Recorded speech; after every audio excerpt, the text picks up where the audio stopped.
नमस्कार। मैं ब्रजेश कुमार मिश्र। बटोगे तो कटोगे की चटनी चटाने वाली भारतीय जनता पार्टी खुलेआम हिंदुओं को बांट रही है। वोट बैंक के लिए सामान्य वर्ग को अत्याचारी बता रही है, शोषक बता रही है। खैर, सामान्य वर्ग को अत्याचारी और शोषक बताकर ही इस देश में आरक्षण को जस्टिफाई किया जाता है, SC/ST एक्ट को जस्टिफाई किया जाता है।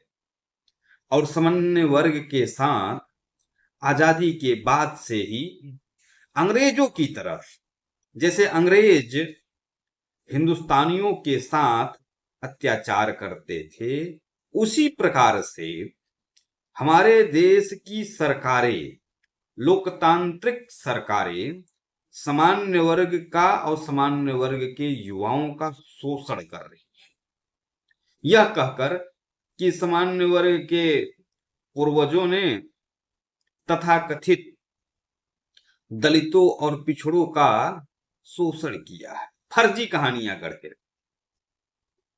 एक कॉमन सेंस की बात है कि भाई ये देश 1947 में आजाद हुआ और 1947 के बाद से ही इस देश में कथित रूप से बाबा भीमराव अंबेडकर का संविधान लागू है, जिसके कारण मैं बोल पा रहा हूं, अन्यथा बोल न पाता। 1947 के पहले कोई बोलता तो था नहीं।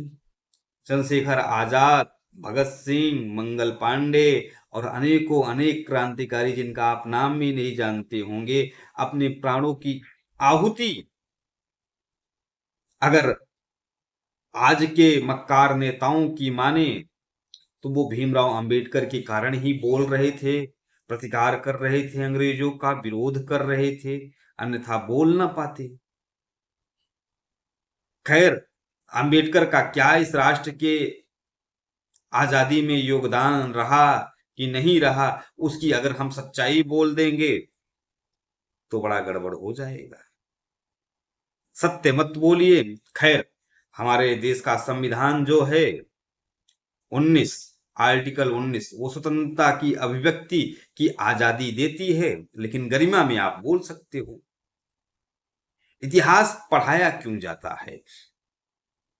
अगर हम इतिहास के पन्नों को पलटे और अंबेडकर के बारे में बताएं और सत्य उनकी घटनाओं के बारे में बताएं और उसके आधार पर उनका अगर विश्लेषण भी कोई करे तो उसके खिलाफ देश भर में FIR दर्ज हो जाती है।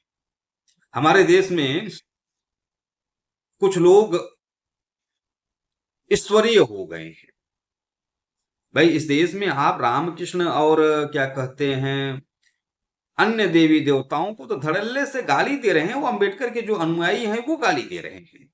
जय भीम के नाम पर क्या कहते हैं झंडा लेकर, नीला झंडा लेकर खूब देवी देवताओं को गरियाया जा रहा है, हिंदू धर्म ग्रंथों को गरियाया जा रहा है। सामान्य वर्ग की कोई हैसियत इस देश में है ही नहीं, उन्हें गाली देने का पूर्ण अधिकार इस देश का लोकतंत्र देता है। सामान्य वर्ग को, ब्राह्मण, ठाकुर, बनिया को आप खूब गरिया सकते हो, कोई एक्शन नहीं होगा। लेकिन अगर ब्राह्मण, ठाकुर, बनिया एक्शन का रिएक्शन कर देगा तो तत्काल कार्रवाई हो जाएगी, तत्काल नाप दिए जाओगे। अभी देखिए ना, अनिल मिश्रा ने व्यक्ति विशेष को केवल, हमारे यहाँ तो आम भाषा में कह देते हैं कि बड़ा गंदा व्यक्ति है, गंदा बोल दिया। उसके बाद जो उनका कहना है कि वो तथ्यों पर बोल रहे हैं, उसके बाद उनके खिलाफ देश भर में FIR हो रहे हैं। बाकी अनिल मिश्रा के परिवार सहित उनको जान से मारने का, जूतों की माला पहनाने का, कुत्ते में के ऊपर अनिल मिश्रा लिख कर चलाया जा रहा है, वो हमारे देश के संविधान कानून को नहीं दिखाई पड़ता।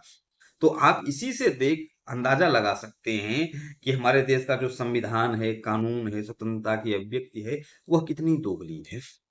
अंबेडकर जी भी स्वतंत्र थे, वो उन्होंने 22 प्रतिज्ञाएं ली हैं कि वो हिंदू देवी देवताओं का सम्मान नहीं करेंगे, हिंदू हिंदू मान्यताओं का सम्मान नहीं करेंगे। तो फिर हमारी क्या मजबूरी है, हम क्यों अंबेडकर का सम्मान करें? हम ये प्रश्न भी नहीं पूछ सकते? हम अंबेडकर के बारे में नहीं पूछ सकते? अंबेडकर तो क्या कहते हैं, सर्वव्यापी थे, सर्वशक्तिशाली थे, वो सर्वमान्य थे, वो किसी पर भी सवाल खड़ा कर सकते हैं। लेकिन हम अंबेडकर पर सवाल नहीं खड़ा कर सकते। ऐसी स्थिति बना दी गई है इस देश में। बिल्कुल इस निंदा हो जाएगी, सर धड़ से उतार दिया जाएगा। कुछ वो माहौल बना दिया गया है हमारे देश में। जबकि अगर उनके इतिहास के बारे में पढ़ें तो आजादी के लिए ऐसा नहीं है अंबेडकर ने एक लाठी नहीं खाई होगी। अंबेडकर जी ने देश को आजाद कराने के लिए एक लाठी नहीं खाई। ऐसा आप ये भी मुझे नहीं मालूम है कि वो जेल भी गए अंबेडकर जी। तो किस प्रकार से हमारा ये वीडियो बनाने का जो उद्देश्य है, किस प्रकार से इस देश में जो हमारे देश के राजनीतिक दल हैं, सत्ता की प्राप्ति के लिए एक क्या कहते हैं साधारण व्यक्ति को महामानव बना देते हैं सिर्फ वोट के लिए। किस प्रकार से हमारे देश के राजनेता अपने राजनीतिक फायदे के लिए, सत्ता हित के लिए किस प्रकार से इस राष्ट्र को बांट रहे हैं, उसका आप अंदाजा नहीं लगा सकते। अंग्रेजों ने, मैं बड़ी गंभीरता से कह रहा हूं, अंग्रेजों ने जितना इस राष्ट्र को नहीं बांटा होगा, उससे अधिक आजादी के बाद सत्ता लोभी नेताओं ने इस देश को और इस देश के हिंदू समाज को बांट रहे हैं, जहर घोल रहे हैं। विषाक्त तो हो गया है इस देश का माहौल। हमारे पूर्वजों को, सामान्य वर्ग के पूर्वजों को मर्यादा पुरुषोत्तम राम तक चले जा रहे हैं। नीचता की सारी पराकाष्ठाओं को पार कर दिया है कि कैसे सत्ता प्राप्त करनी है। अंग्रेजों ने इतना बांटा नहीं होगा जितना, मैं एक बड़ी गंभीरता से कह रहा हूं, ये देश के मक्कार धूर्त नेता अपने सत्ता के लिए, अपने वोट के लिए बांट रहे हैं। कोई प्रमाण नहीं है। 5000 सालों तक शोषण, पानी नहीं पीने दिया, शमशान घाट पर जाने नहीं दिया, मंदिर नहीं जाने दिया। भाई शमशान घाट पर जाने नहीं दिया, 5000 सालों तक पानी नहीं पीने दिया, तो कैसे जिंदा रहे? बस एक प्रश्न का जवाब मुझे कोई भी नेता दे दे। मैं बचपन से, मेरी उम्र जो भी है, आज तक मैंने कहीं नहीं देखा कि किसी को पानी पीने से मना किया गया हो। हमारे घर पे किसी भी समाज का व्यक्ति आ जाता था तो हम न सिर्फ पानी पिलाते थे बल्कि मीठे के साथ पानी पिलाते थे। लेकिन ये मक्कार नेता नहीं बताएंगे, ये हरामखोर नेता ये नहीं बताएंगे कि कैसे हमारे देश का समाज चलता है। बस अपनी मक्कारी करनी है, अपनी धूर्तता करनी है, और हमें पहचानना भी नहीं। और विश्वास मानिए, ये इस प्रकार का राजनीति चलता रहा तो ठीक है, आज तुम राजनीति कर लो, तुम्हारे आने वाली पीढ़ियां गुलाम बनकर रहेगी।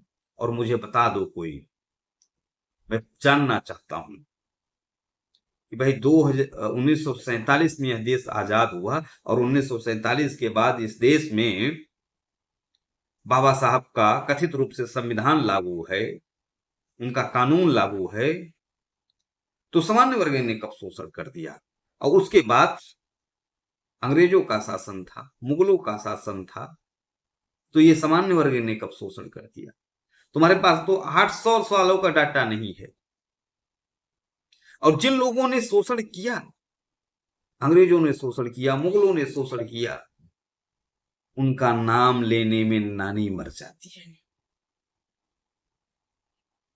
मुसलमानों ने शोषण किया, मुसलमानों ने तो हर वर्ग का, हिंदू समाज के हर वर्ग का शोषण किया, उनका नाम लेने में नानी मर जाती है, प्राण निकलते। पाकिस्तान और बांग्लादेश में दलितों के साथ, हिंदुओं के साथ मुस्लिमों ने क्या क्या नहीं किया, वह नहीं बताएंगे इस देश के नेता। इसलिए मैं कहता हूं कि हमारे देश के नेताओं ने, सत्ता लोभी नेताओं ने